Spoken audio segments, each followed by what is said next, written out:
I'm Mary Jo Brooks. I'm a member of the Montview Communications Committee. And normally every fall we have an education forum with the pastors to kick off the education year. Because of the pandemic, we're going to do it a little differently this year. We're going to do it via Zoom, a Zoom recording, and we have all 6 of the program staff with us. So we're going to talk a little bit about what the last 6 months have been like, and then talk about what the future looks like as well. So I'm going to start with you, Clover. What has been kind of some of the toughest challenges you've faced over these last 6 months? Thanks, Mary Jo. Thanks, staff, for being here and participating in this conversation. Well, I think the biggest challenge probably for me in just a quick summation is that I'm an extrovert, and big surprise. And this is just hard for me at home. I'm tired of my 2 family members and all the all the conversations that we can have.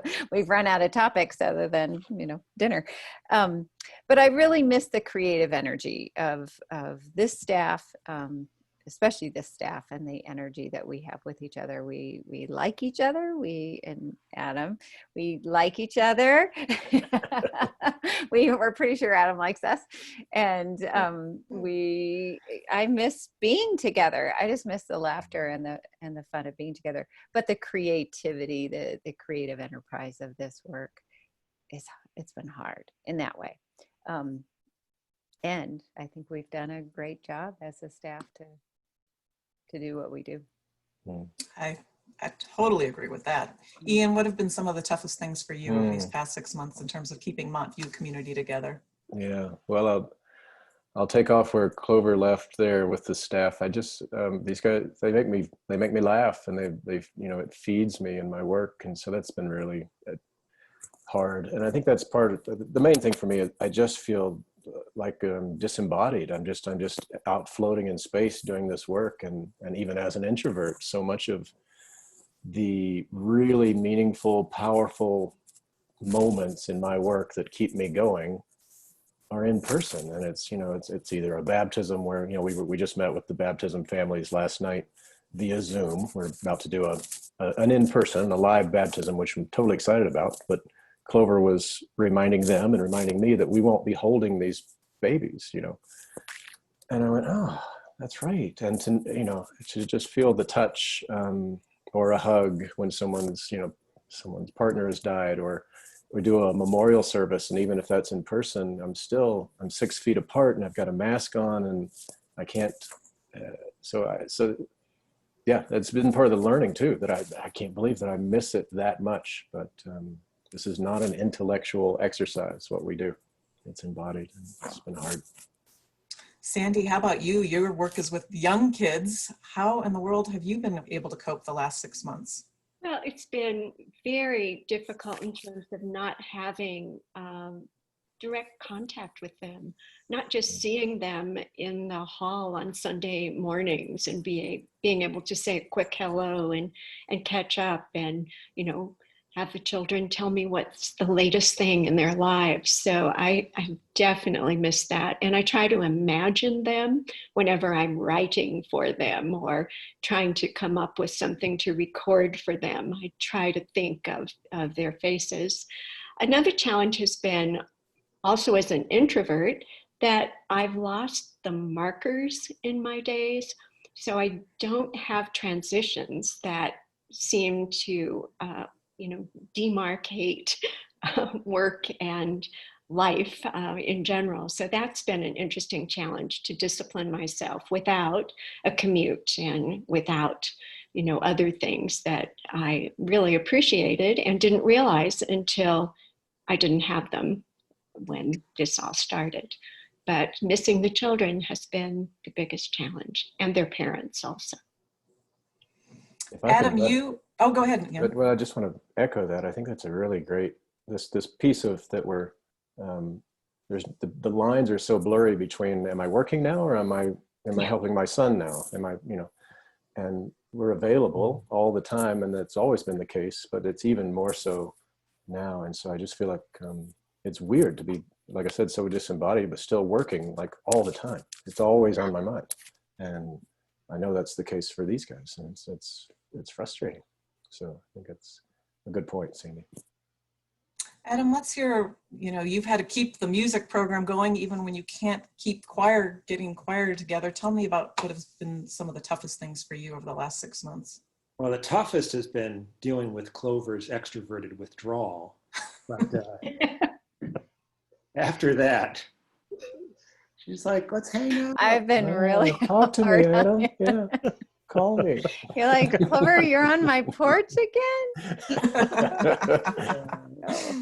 But obviously, it's been a challenging time, a very different time for the music program to go from, being surrounded by that community and making music all together, rehearsing every single week, and to have that all just go away in such a manner that, to be identified like choir practice being a potential super spreader event. So it's one of those things that you think about and you go, okay, this is probably one of the last things that will come back, is choir.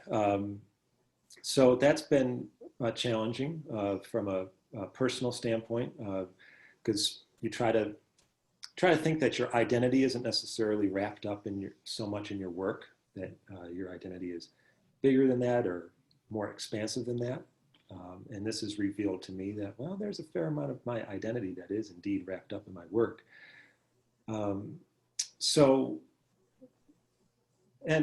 At the same time, there is this kind of odd, I don't know if excitement is exactly the right word, but an appreciation for the challenge that has emerged of, okay, how do we still bring about a music program, a music ministry in this time that can reach the congregation? So for that opportunity, I'm very grateful.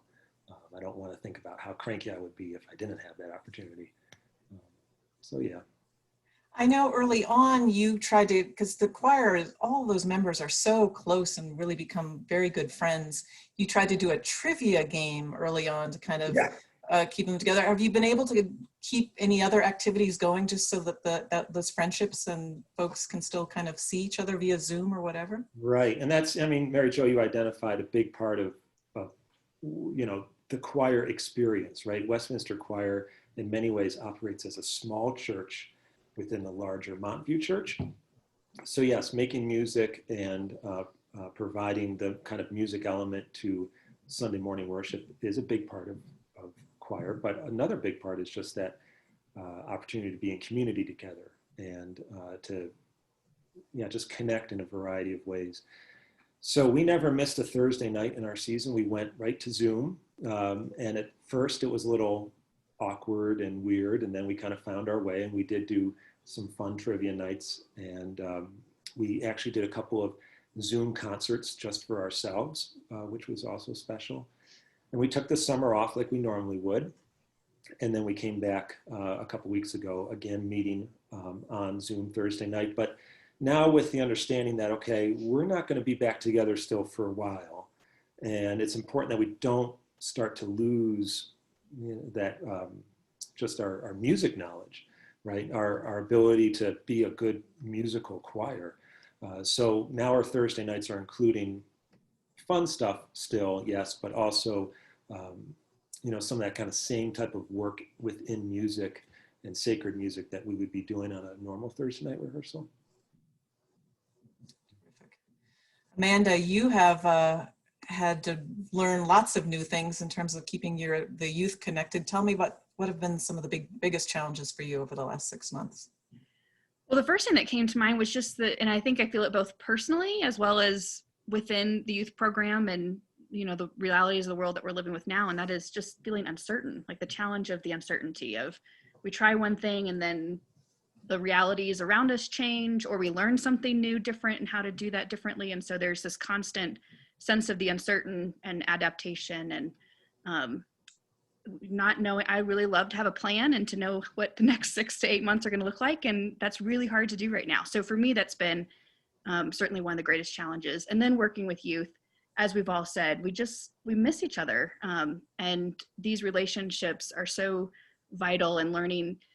You know, we consider our youth digital natives, but it doesn't mean that this way of interacting online is the best way or the way that they most need right now. And so trying to balance, you know, how do we do this virtually well and feel connected, and what's appropriate in person. And you know, I feel for the youth a lot right now. And so the challenge of just hurting, you know, knowing that their pain and the challenges that they're facing, and feeling that.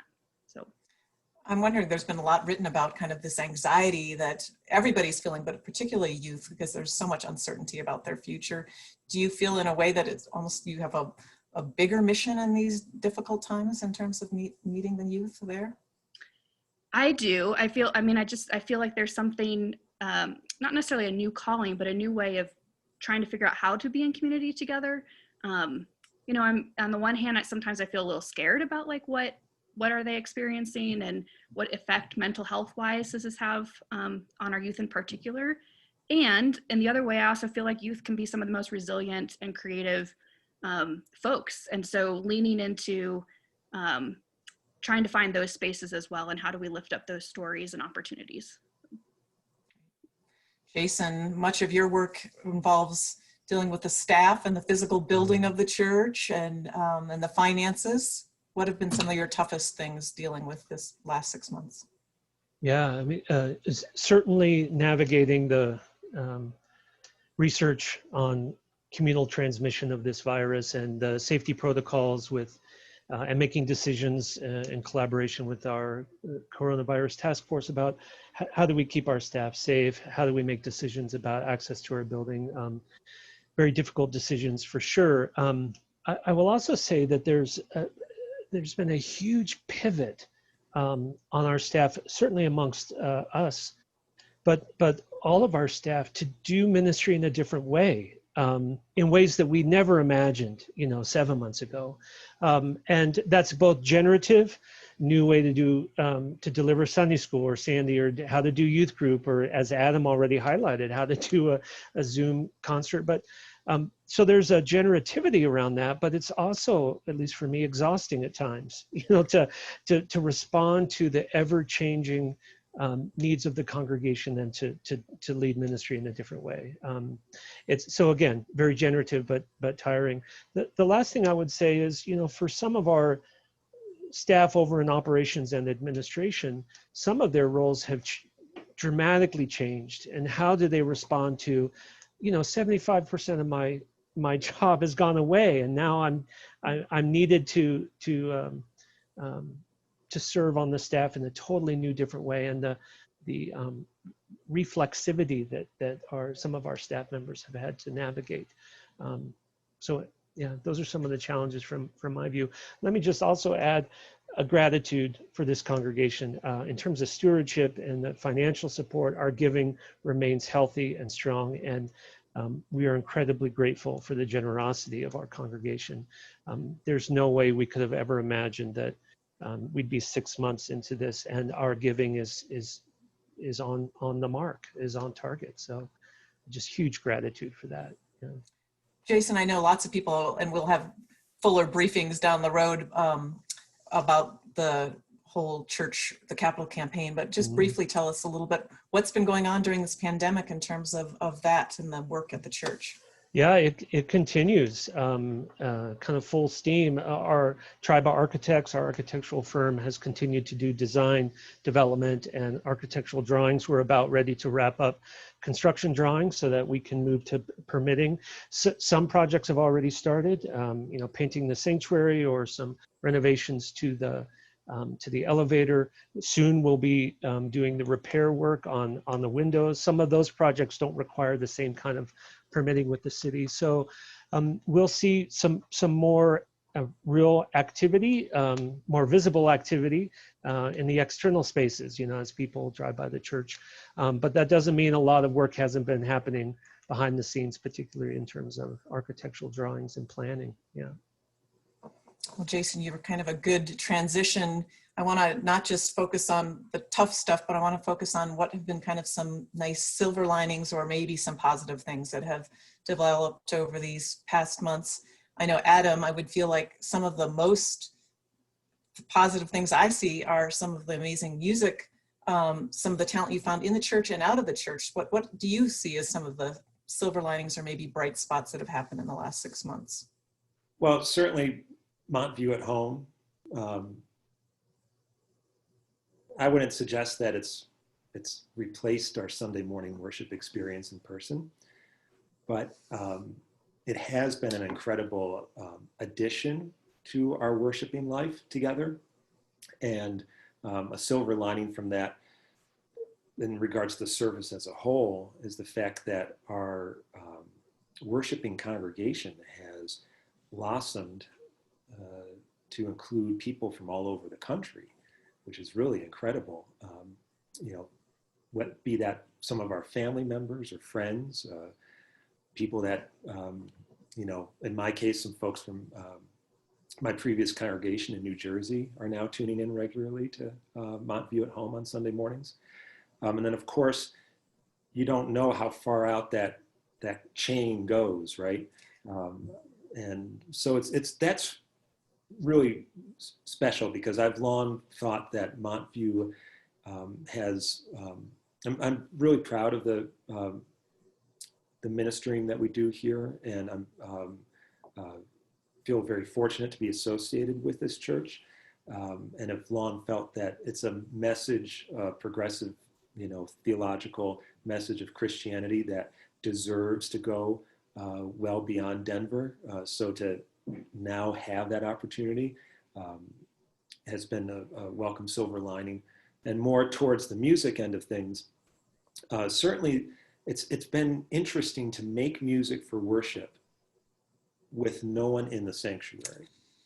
And it's not, you know, obviously we've rehearsed lots of time with nobody in the sanctuary, but when it is the musical statement and the kind of intimacy and the intensity to your focus that you can bring to that presentation of worshipful music is unlike anything I've experienced before.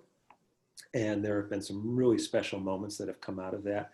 And I'm very grateful that John Gerner, our now director, producer, cinematographer for Montview at Home, was involved from the get-go on the music portions, because he knew exactly how to bring that intimacy out in the way that he edited and put together the segments. So, you know, those watching Montview at Home presumably would experience the same level of connection that we've been experiencing making the music. I have to say, I have just every Sunday, it's such a pleasure to see the amazing talent you find in our congregation and outside, and it's beautifully presented. So thank you. The other silver lining I know for sure that is very visible to the church is all the beautiful art conversations that Sandy Prouty, you've started. That has been a silver lining for me. What are some of the silver linings that you've kind of been able to capture out of the past 6 months? Well, it's been fascinating that we're, you know, changing delivery of a solid and consistent way of being in the world. We want there to be strong relationships. We do believe in Bible stories, and we're so grateful they were saved for us. And we hope to talk with children about how they apply to their lives now. So that's all consistent. Delivery has been an area of creativity and adaptation, as everyone has said. And it goes to that same return to the source, which is, you know, God's voice speaking through us, the Holy Spirit helping us find our way through things that are so uncertain, like Amanda mentioned. And we're just doing trial and error.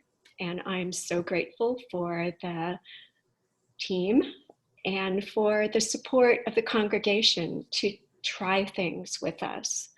One thing that has been a big surprise to me is the possibility of true, intimate, small group ministries on a Zoom screen. I've had so many small group settings whether it be FaceTime with young moms and their children with them on the screen and much happening in their households, or our children's committee. We've become so close as we work through this, relating on Zoom calls. And the art tapas was a very rich community developing around the works of master artists who also counted on that source of creativity that we're working with now. So I've been very grateful about that and see that as something I would not have expected when we began. You know, there's been such a learning curve in all directions around this, but there have been many joys along the way. You've also started a book reading story program. Tell us a little bit about that, where members of the church have kind of started reading stories. What's the thinking behind that? Well, you know, when I try to imagine not having direct contact with families in March, I thought of what I wanted to be able to share with them. And one thing was my strong belief in children's literature as a vehicle for starting conversations within a family. You know, story time is such a precious time of love and connection, and children's literature is just filled with titles that lead so directly into a conversation about our theology, our knowledge of God, how God is present in our lives. So I started ordering and reviewing books, the latest titles.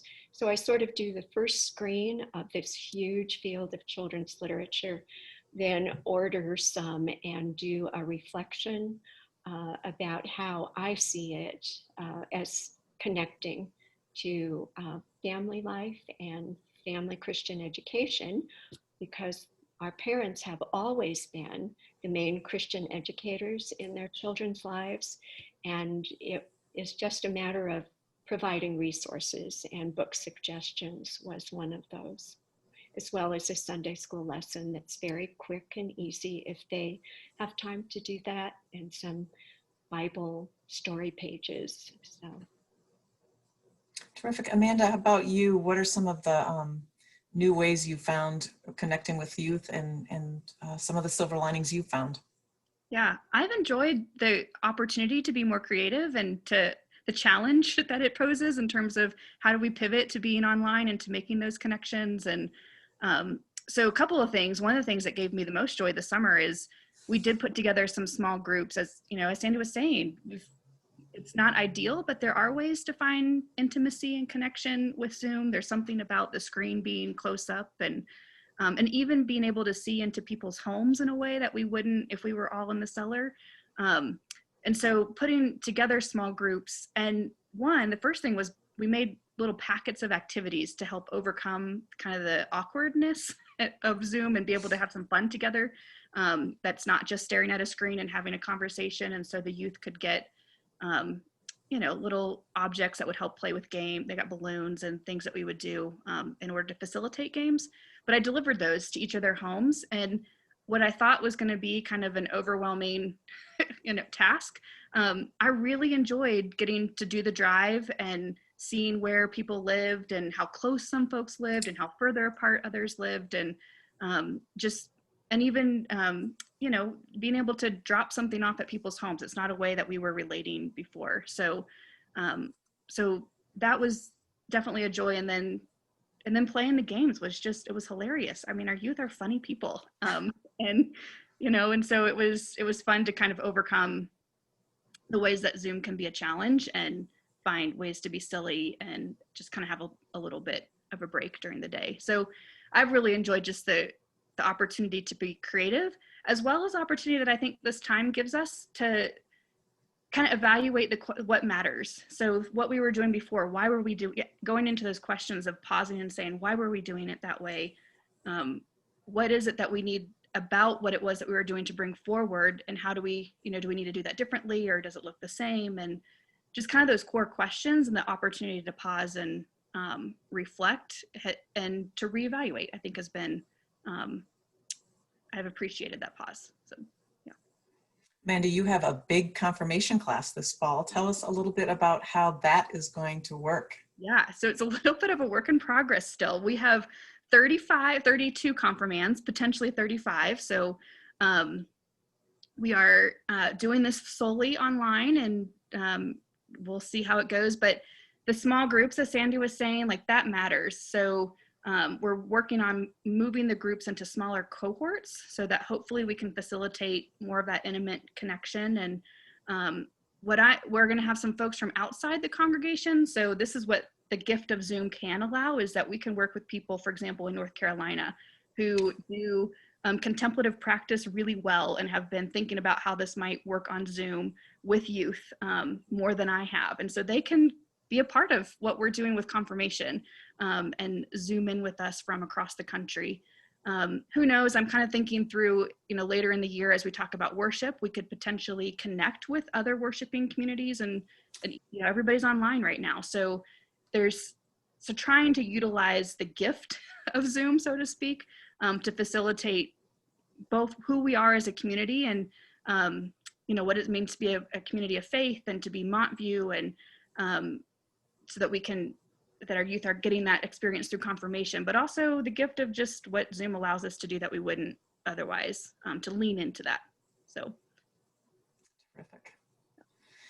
Ian, tell me, what have been the silver linings for you? I know it's been tough thinking of all the different new ways you have to worship and connect with people, but what have been some silver linings for you? It feels like the stakes are high in the world right now. There's whether we're talking about the politics or the pandemic or the wildfires, and the plus side of that is that it's made it more obvious to me the importance of our spiritual health, and therefore the importance of a healthy church community that can support folks. Ironically, right at this time where it's difficult to be with folks, but that gives me a lot of kind of personal. I come back to that. I know it matters what we are doing. We hear that it matters, even if it's just the Sunday morning worship service, and people say, don't underestimate what that's doing.